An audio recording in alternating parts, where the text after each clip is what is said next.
má sọ̀rọ̀. Ọba fún pé mo ní cancer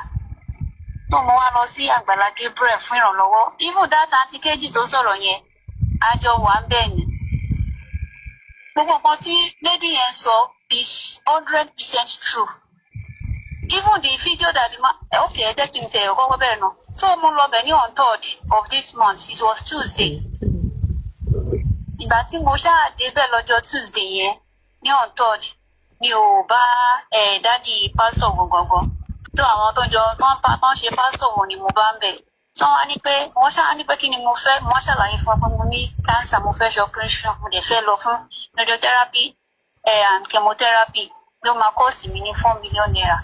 lọ́wọ́ pásítọ̀ yẹn wá ní pé pé àwọn èrò ti wà bí tó ti pẹ́ pé àwọn kan ti lọ̀sẹ̀ méjì wọ́n ti lọ̀sẹ̀ kan pé tí ẹ pé wọn ò tí ì dá wọn lóhùn ó wá níbi tí mo ti wá jìnnà pé kí n lè ríran lọ́wọ́ náà ni mo ṣe wá so pásítọ̀ tí bá ti lè dúró mo ní máa dúró ló wá ní òkè mo ṣáà dúró títí láti ọjọ́ Tuesday yẹn on 3rd yẹn so àwọn ọmọ ṣáà ń gbá àwọn èèyàn sí live tó ń gbá àwọn èèyàn sí náà àkáǹtì wọn náà ń lò tó fi ń gbá àwọn èèyàn sí live even there is a woman tó yẹ pé wọ́n lo àkáǹtì ẹ̀ so woman yẹn mọ́mì kí ni mo tiẹ̀ pé orúkọ woman yìí o mọ́mì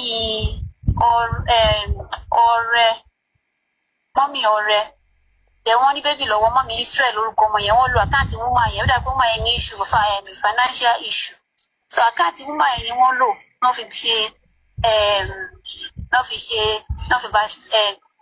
fi bá gba owó tó gbà tán bá gbowó tó dàgbó tó ní percent kan gbà lára owó tí woman yẹn ṣáà rí so gbà tó wá ṣáà di láti on 3 tí mo ti débẹ̀ gbà tó wá di on 13 àwọn tí mo bá ń bẹ̀ tó àti èèmọ̀ ṣàṣe fídíò wa papọ̀ so the man use their foundation account ní on 13 yẹn gbà tán ṣe lo foundation account àṣà lọ́jọ́ yẹn he gave us 1,000 naira wọ́n ní ká lọ fi jẹun and we are almost 10 àǹtí kejì náà wà lára wa àǹtí kejì tó ń sọ̀rọ̀ lálẹ́ yìí bí kìíní fídíò wọn go viral lálẹ́ lẹ́nìí so wọ́n wà lára wọn àwọn ló fún ó wà lórí ẹni so the man posted the video on 13th of this month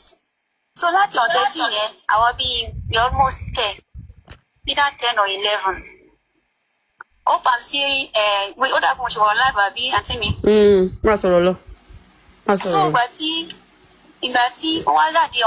tó post the video yẹn àwa wà bẹ̀ títí láti on 13 yẹn à ń retí kó tiẹ̀ ní ókè oyè báyìí láti rí o ókè oyè báyìí láti rí o meanwhile ní orí péjì wọ́n post yẹ pé an anonymous person donated 3 million naira to treat the sick people to support the sick people ó tún yá wọ́n tún ní an anonymous donated 1 million naira to treat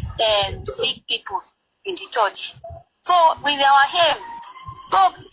apart from all this wọ́n máa ti máa ṣe àwọn ọgbọ́n jẹ́ pásítọ̀ wọn àwọn pásítọ̀ fake pastors tó ń gbà tán láwọn gba pásítọ̀ náà máa ní ẹ gbọ́dọ̀ jókòó ẹ má máa rojọ́ o ìṣèkẹ́ máa dúró méjì ẹ má gba fóònù ara yín nǹkan tó ní kálukú bá ti bá wà ní kó dojúkọ kò sọ̀rọ̀ ẹ ní ṣọ́ọ̀ṣì àwọn máa ṣe àwọn àwáwí asán pé káyàn ká máa ṣàfihàn wọn lálẹ́ tí táwọn èèyàn máa discuss ọ̀ tá máa gba nọ́mbà ara láti ṣe kí ní bá ṣáà máa sọ̀rọ̀ lóríṣiríṣi kọ́ máa gba nọ́mbà ara wọn kọ́ máa pè wọ́n máa kan ní ìyá ọ̀tọ̀ ńbẹ̀ ìyá ẹ ló máa pariwo ẹ má gba nọ́mbà ara yín sọ́gbà tó ṣàwọn ayé tó ń gbé fídíò ẹ̀ sí lára tán nípa àwọn èèyàn donate à ń retí kò sí kankan tá a rí wọn àgbè wá fún kankan ìgbà tó wá di this last Sunday ìjẹ́fà ọ̀tún.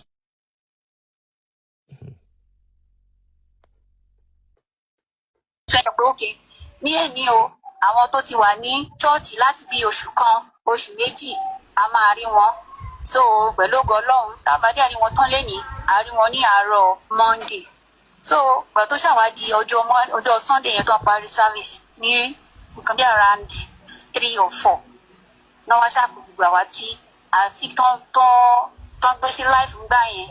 àti àwọn tó jẹ́ wípé wọ́n join wọn tó ń dé after tó ń gbé wá sí life before because láti gbà tó ti gbé wá sí life kò sí anybody tó ń sì gbé sí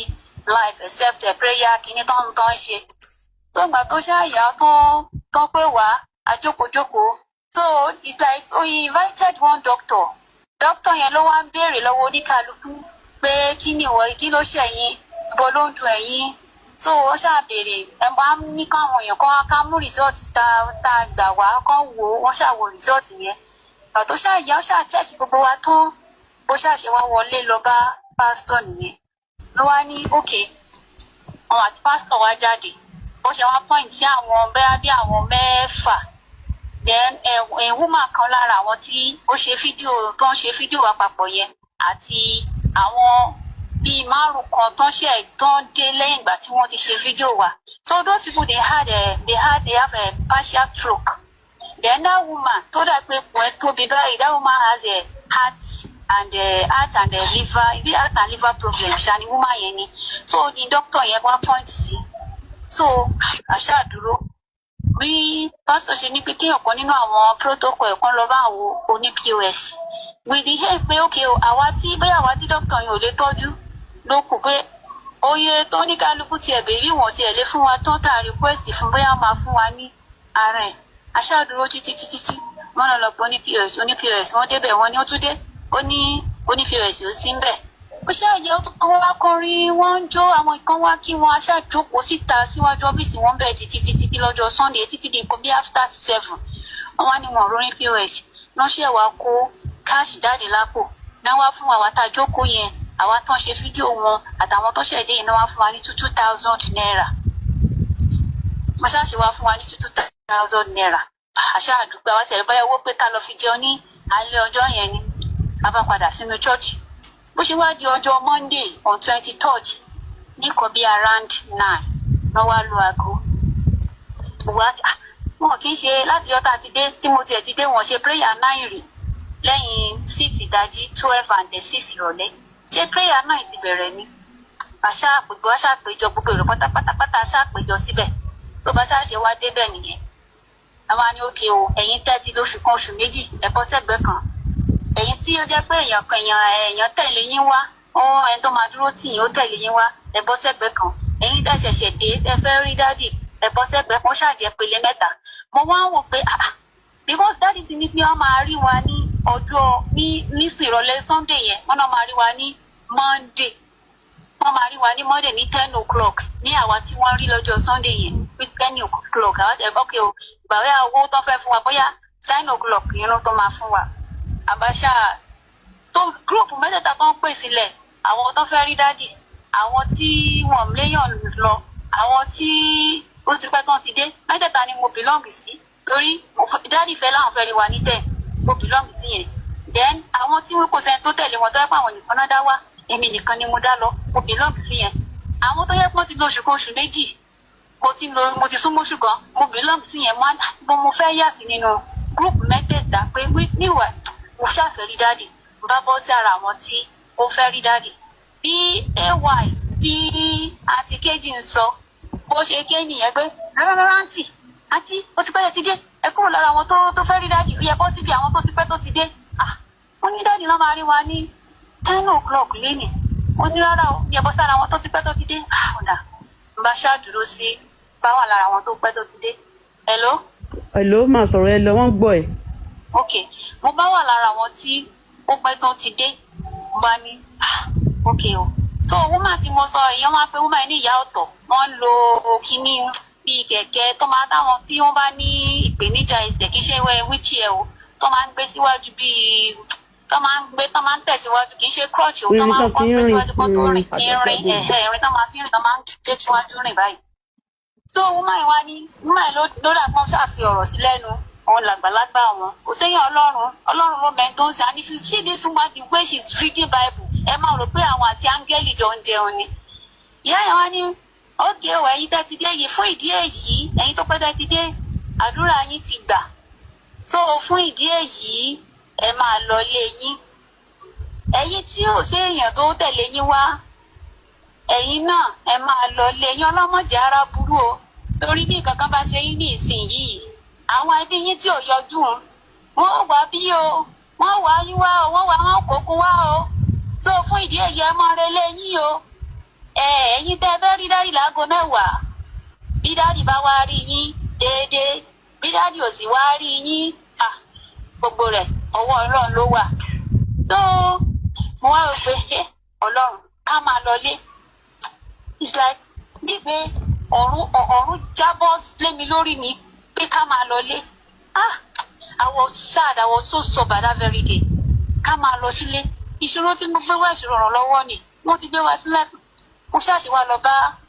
AY nìyẹn ara àwọn coordinator protocol yẹn. Mo wá ní ẹ jọ̀ọ́ ìrànlọ́wọ́ ni mo wá wọ́n ti gbé wá sílẹ̀ ìrànlọ́wọ́ ni mo wá fún operation tí mo fẹ́ ṣe fún cancer tí mo ní ẹ ṣàánú mi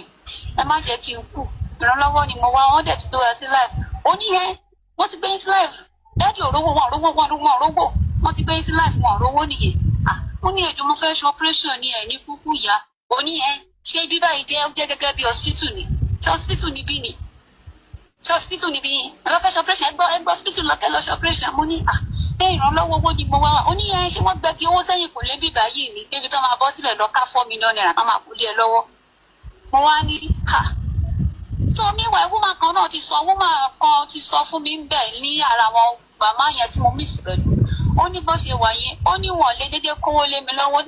tó máa make sure pé àwọn kankan lọ́nà sanwó hospital mo ní àti wọn lọ sanwó hospital àti pé wọn kó kọ́ṣàtì ẹ̀ kan nínú méjèèjì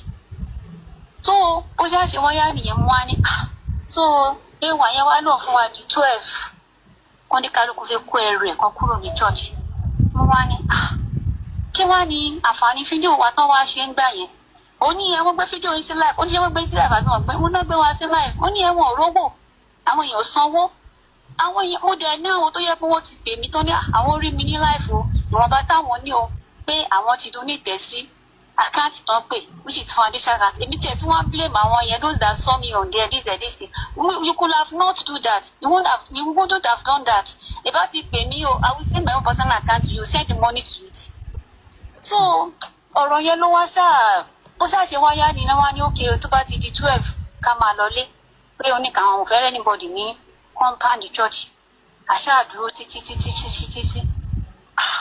di 2 bó ṣe wá di bí nǹkan bí 5 minutes after 2 this same man the man that has like this Goliath stature ẹ̀ẹ́dẹ̀ AY ọ̀gá ọ̀sán ọ̀rọ̀ dúdú wọ́n wá ní ṣé ẹ mọ̀ pé 12 la fún yín dà aago méjì ló ti kọjá yìí Lucy we are going to give you just 30 minutes more lẹ́yìn 30 minutes yẹn máa tàn security kan wá lẹ́yìn síta a máa tún kọ́ máa di kan máa embarrass yín o wọ́n ní kálukú pé bí ẹ̀rẹ̀ bẹ́yẹn kẹ́ máa lọ wọ́n ní ìwọ Ọlọ́run mo bá bẹ̀rẹ̀ sí ní sẹ́kún I was it of myself that very day mo ṣáàṣì wá gbé ẹrù mi mo wá kúrò mo ṣáà wá sí ilé pẹ̀lú omijé lójú pẹ̀lú ìbànújẹ́ ọkàn torí that mo ti wò pé that's my worst kìíní so apart from that mo tún wá lọ sí radio station kan so rédíò kan tó tẹ̀ wá ṣígà mi tẹ́mi gan fi wá ṣe voice over lórí fídíò wa tó ń gbé síta tí mo ní wọn fún wa ní kankan radio station tí mo lọ náà wá ní pé ṣé mo fẹ́ máa fira mi parọ́ gbowó kiri ni mo ṣe báwọn ti rí mi ní fídíò Àgbàlá Gabriel mo ní kò rí bẹ́ẹ̀ wọn fún wa ní these people didn't believe me wọn believe mi pé wọn ṣe anything fún wa tó tiẹ̀ wá tọ̀nà orí tó tiẹ̀ tí wọ́n fi dí mọ́ ara wọn láì ṣe èmi meanwhile this woman kan tó ní àtìkíní yẹn wọ́n tún ti padà tó wọ́n ṣèwádá personal video ẹ̀ ṣe wọ́n ti padà ṣèwá ṣe fídíò ẹ̀ woman tó ní heart problem and this thing torí mo go through kíní wọn page wọ́n ṣe tí wọ́n ṣe fídíò ẹ̀ lọ́tọ̀ then bọ̀bọ̀ kan náà tó wà lórí chair pẹ̀lú general video tó ṣe pẹ̀lú wa ní on 13th of this month bọ̀bọ̀ yẹn náà wọ́n ṣẹ̀ṣẹ̀ wá ṣe fídíò tiẹ̀ náà lọ́tọ̀ wọ́n ṣe wá lo àkáǹtì àwọn yẹn meanwhile they will be in charge of their account àwọn náà máa monitor bó ṣe ń náwó yẹn bówó ṣe ń wọbẹ̀ bó ṣe ń ná so in fact ìpín ilé sọ pé bóyá kí n sọ kò sẹ́yìn Ọlọ́run because àwọn nǹkan wọn tí mo rí lórí social media ló jẹ́ kí n tiẹ̀ lọ síbẹ̀ pé help máa tìbẹ̀ jáde àfi bó ṣe turn upside down ó wà surprise bó ṣe ní ká máa lọlé dáàdì wa ó wà nínú ọ́fíìsì a wà nínú church àwọn tán ní ká máa lọlé a wà nínú church so wọ́n fẹ́ rí géètì wọn wọ́n fẹ́ change géètì wọn lọ́jọ́ yẹn then ó dẹ̀ pọ́n náà fẹ́ wọ́ floor church wọn àwọn kan ru yẹ̀pẹ̀ àwọn ọmọ tó ń gba àwọn ọmọ tí bẹ́ẹ̀ àwọn yẹn náà wọ̀n nílé ni àwọn náà ru yẹ̀pẹ̀ yẹn sínú church nǹkan tó yẹ kó ń gba inú church kọjá wọn ò gba inú church kọjá wọn ò fẹ́ gba àárín wa kọjá wọn wá lọ pẹ́ ọ̀nà gbà látijọ́ tí mo ti débẹ̀ wọn fi mo kóòrùn máa ran náà máa korí ìbọ̀ bóyá fẹ́ lọ bí wọn wá mú umbrella wọ́n fi borí káwọn èèyàn má lè rí ojú orú wọn kán máa kójú àwọn àtèèyàn má lè ṣe mẹ́rin wọ́n wá gbé ọ̀nà wọ́n pẹ gbà lọ síbi géètì ẹ̀wọ̀n gbà ní chọ́ọ̀chì débi táwọn máa sọ pé wọ́n tọ́ máa pè pé dáàdì báyìí ló ṣẹlẹ̀ dáàdì báyìí ló ṣẹlẹ̀ wọ́n wá gbé ọ̀nà. Dámilọ́lá sọ kí lorúkọ ẹ TikTok account ẹ fún àwọn èèyàn Facebook account ẹ sọ fún àwọn èèyàn tó wà lè share picture yẹn síbi bẹ̀ wọ́n á lè mọ̀ oníṣẹ́ ọdún sáà nǹkan tí mò ń sọ wọ́n á lè bẹ̀ wọ́n á lè rí àwọn ibi tó wà yìí Nàìjíríà orí life ló wà kó lè sọ details life ẹ gangan fún àwọn èèyàn kan tó ń pass through ṣé o understand. Facebook account mi is Bíbámi Dámilọ́lá so same thing as my TikTok account Bíbámi Dámilọ́lá náà ni. So méjèèjì then mo fẹ́ ṣe operation mo ní cancer mo fẹ́ ṣe operation which will cost me 4 million naira mo fẹ́ ṣe operation máa gba chemotherapy and radiotherapy káwọn èèyàn kan jọ kán ṣàánú mi kán ọmọ wọn ò ní dọmọ ọlọ́mọ wọn ò ní kánjú wọn ò ní dẹrù wọn nù kán ṣàánú mi mo ti káàkiri chọ́ọ̀chì tí mo lọ àìfọ́n jẹ́ ṣọ́ọ̀ṣì mi lára òtútù pa mí ilẹ̀ tí mo sọ ara ríro with my condition ara ríro òtútù. àǹtí ẹni tí o yín àǹtí ẹni tí o. hello. ẹni tí o ẹja kọ́kọ́ yanjú sí ọmọ yìí náà ṣùgbọ́n alright ṣe ẹ ṣe gan so ẹ̀yin èèyàn we've tried but I think it's right time for me to also sleep láti dọ́là àárọ̀ la máa continue. stop náà tó bá jẹ́ pé kí ni mo lè pẹ́ padà. ṣe ti gbọ́ tó bá.